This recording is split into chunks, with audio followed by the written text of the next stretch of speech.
Yo, what's going on, guys? How you doing? Arekkz here. Welcome back to another Anthem video. I'm joined by Jonathan Warner, the game director on Anthem. Thank you very much for joining me. How are you doing today? Absolutely. I'm doing rail. Hey, love it. Not live. I'm doing really well. Thank you. Nice, awesome. Well, firstly, absolutely loving the game. Had a chance to go hands-on yesterday, both myself and 2Six. Like, the presentation was awesome. How are you feeling, sort of, after having had a chance to show some more? Oh man, I'm so happy. We've been working on this so long and keeping it quiet and secret for so long. Yeah. It feels great to get it out there in front of everybody. Definitely, yeah. So we're gonna start off, like, one of the things I want to ask to begin with, because I had a chance to have the play with the game. It feels great, plays great, but one of the biggest questions is, like, can you describe sort of the wider goal? Like, what do you actually, as a player, do in a game like this? Because these kind of genres, when you have, like, as I typically call it, MMO, like these sort of games as a hobby, you can kind of jump in, you can do loads of things on a regular basis. So what's the overarching goal, like, in Anthem? Right. So the overarching goal is really to power up your javelins. Yeah. To the degree where you feel like you're pretty legendary. Yeah. Right. And then so you have that mid-level goal of you're going to go out and defeat the Dominion, which is kind of that nice bespoke story that we're going to tell. Yeah. And then there's kind of the world conflict, because once you defeat the Dominion, your work's not done. Right. I see. Yeah. So you got to go out, and there are all sorts of cool challenges to grapple with the world, because, as you know, this is an unfinished world by its gods, right? The gods have left it in kind of a strange state. Yeah. And so that's always a conflict that you're going to engage in and be challenged by. All right, brilliant. So, kind of going on from that, could you sort of help paint like an average user journey? So let's say, for example, I log on for the day and I'm like, you know what, I want to sit down, play some Anthem. Like, what would I run through as like a, sort of like a kind of flow? Right. Okay. So one of the cool things about Anthem that makes it kind of interesting and unique is that you play as a pilot. Right. Yes. So as a pilot, you can have many different javelins. Right. Okay. So not like a traditional RPG where you start out and you pick a class and you're kind of locked into that, right? So you play for a few hours and you start a new game and play it again. Of course. Yeah. Right? I know that only too well. That's how I do it. And this allows you to just get in and start leveling up your pilot and change javelins as you want and as you see fit. Right. Okay. So maybe in early game, what you'd be doing then is you'd jump in, you'd be playing story missions and side missions. Right. Because what you're really trying to do is earn all of the javelins in the game and start collecting, that first batch of wood, right? Your uncommons and your rares. Okay.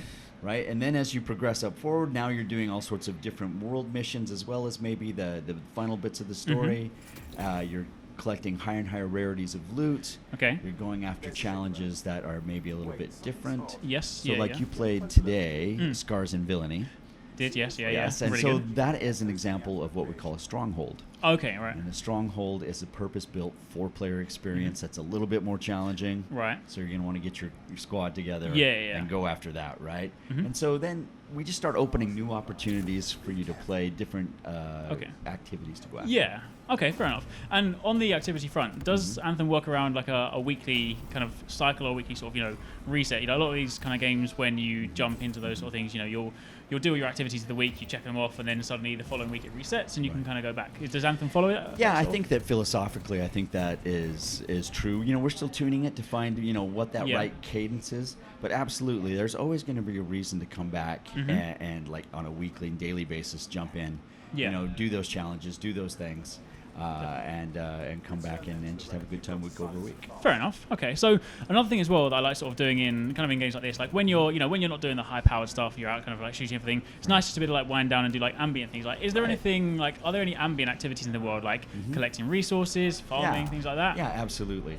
I think that one of the things that I like to do, because I'm an explorer player, right? And Anthem is all about that cool traversal. Yes, right? Yeah, definitely. So it's really fun just to get in your javelin, head on out into the wilderness, and just poke around, explore, find cool crafting materials, and then you'll wander into unexpected things like world events. Right. Okay, I see. Yeah. So today you saw the Ash Titan. Yes. Yeah. Right before you dove into the water. I wanted to fight it. They told me I wasn't allowed.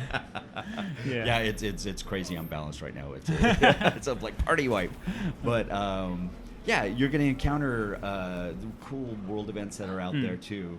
So it's not just about, I'm going to go around and collect resources. You're going to stumble into trouble. You'll find reasons to invite friends in or join up with just people you don't know to fight these things. And Okay, then, you know, be on your way. All right, brilliant.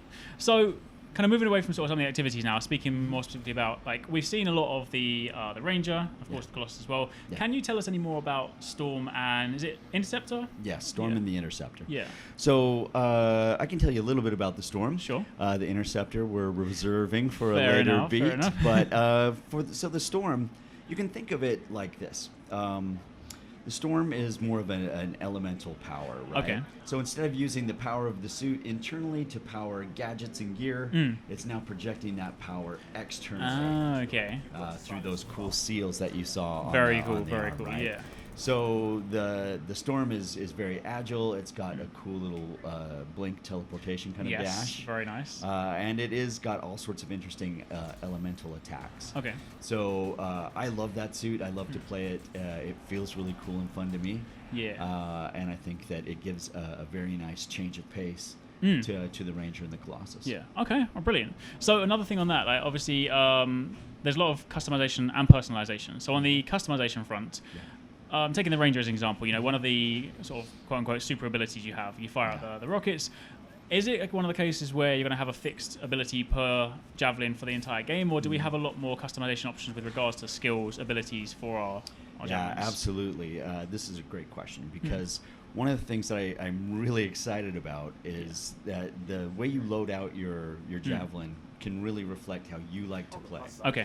So that even if you and I are both playing Ranger suits, and I have a particular loadout that I love because it really suits me, you have yours, and we can have this cool conversation. We can have an argument about why my build is the best build. And you're like, no, you're crazy. My build is the best build, and this is why. And we can both be right. Right. Okay. Because it totally suits us. It's your playstyle. Yeah, absolutely. Okay. Fair enough. No, that's yeah. And with that, does that extend to things like your super abilities as well? Are we talking about more minor? Your super, your ultimate. Yes. That's pretty static. That's fixed. Fair. Everything else in there, your gear and your weaponry, your firearms, that's all up to you. Okay, brilliant, sweet. So following on from there, on the personalization front, we obviously saw during the demonstration a lot of different like camo colors and things like that, you know, paint jobs, which look really awesome. But does personalization go further than just paint jobs? I mean, can I have like a cape or anything like that? Yeah, absolutely.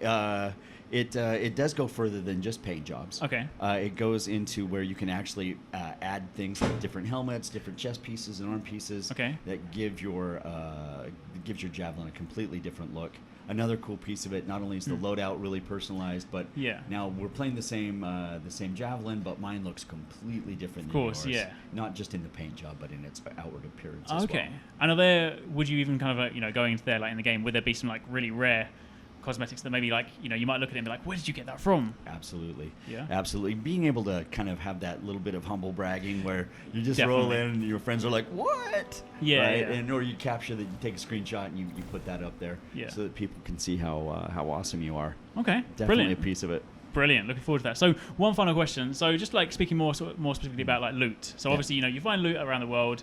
How does that work in like the user journey? I saw like you pick up some like purple loot when we were playing, and it pops up on the side as like a legendary weapon. Can I just grab that straight away, or do I have to like? How does it work in the flow? Oh, okay. So when you pick it all up, you don't know what it is you've got beyond just kind of the archetype of the thing that you've gotten.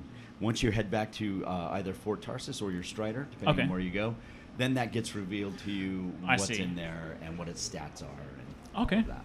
Brilliant. Sweet. Well, thank you very much. I'm like super looking forward to it. Can't wait to find out more. Is there anything else you want to sort of like share before we sort of head out? Let's see here. Anthem comes out February 22nd for Xbox One, PlayStation 4, and PC. Brilliant. Well, thank you very much. Thanks to you guys for watching. Make sure you keep it locked. We'll have plenty more Anthem coverage coming your way. Take it easy. Catch you next time. Peace out.